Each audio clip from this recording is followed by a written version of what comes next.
राधे राधे मित्रों, मेरे चैनल में आपका स्वागत है। आज मैं आपको मंगलवार की एक बहुत ही सुंदर कहानी सुनाने जा रही हूँ। उम्मीद है आपको पसंद आएगी।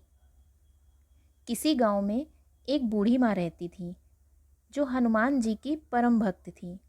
वह हनुमान जी का पूजन नियम से किया करती थी। बूढ़ी माँ रोज़ एक रोटी का चूरमा बनाती और हनुमान जी को भोग लगाती और कहती, लाल लंगोटो हाथ में सोटो, ले बाबा तो साबुत रोटो। उनकी बहू रोज उन्हें देखती कि सासू जी चूरमा लेकर कहाँ जाती हैं। तब एक दिन बहू ने कहा, सासू जी आपको जितना चाहिए आप ले लीजिए, लेकिन गांव में बांटने के लिए चूरमा नहीं है। इसके बाद बहू सासू जी को खुद थाली परोसकर देने लगी तो सासू उसमें से आधा भोग बजरंगबली को लगा देते। बहू यह सब देखती। इसके बाद बहू अपनी सास को चौथाई भोग देने लगी। तब उसकी सास बजरंगबली को पूरा भोग लगा देती। फिर बहू ने अपनी सास को भोग देना बंद कर दिया। सास भूखी प्यासी कमरे में बंद हो गई। तब रात को हनुमान जी आए और बोले, लाल लंगोटो हाथ में सोटो, ले माई तू साबुत रोटो। तब बूढ़ी माँ ने हनुमान जी से रोटा लेकर चूरमा बनाया और बजरंगबली को भोग लगाया और खुद भी खाया। इस तरह समय बीतने लगा। एक दिन बहू ने सोचा, इतने दिन हो गए हैं सासू जी बिना खाए पिए हैं, फिर भी मोटी तगड़ी हो रही हैं। तब बहू ने अपने बच्चों को सासू माँ के पास भेजा और कहा कि जाओ देखो दादी क्या खाती हैं।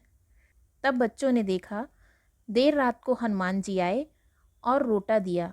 बूढ़ी माँ ने उस रोटे का चूरमा बनाकर भोग लगाया और उसके बाद खुद खाया और बच्चों को भी खिलाया।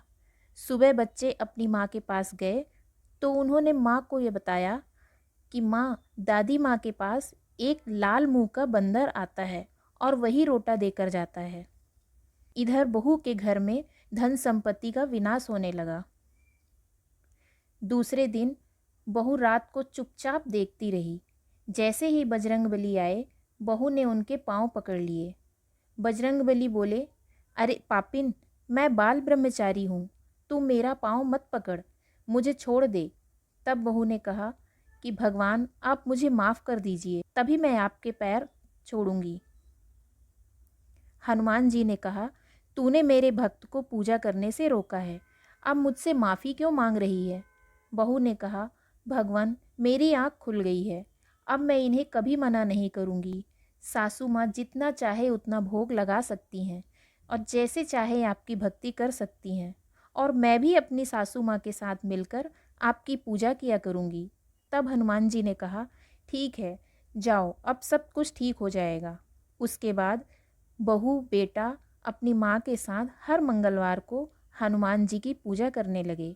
हनुमान जी की कृपा से उनके घर में फिर से धन संपत्ति सब कुछ आ गया और बहू बेटा और माँ सुखपूर्वक रहने लगे। जय हनुमान जी। हे हनुमान जी, जैसे आपने अपनी भक्त बूढ़ी माँ पर कृपा की, वैसे ही अपने सभी भक्तों पर कृपा बनाए रखना।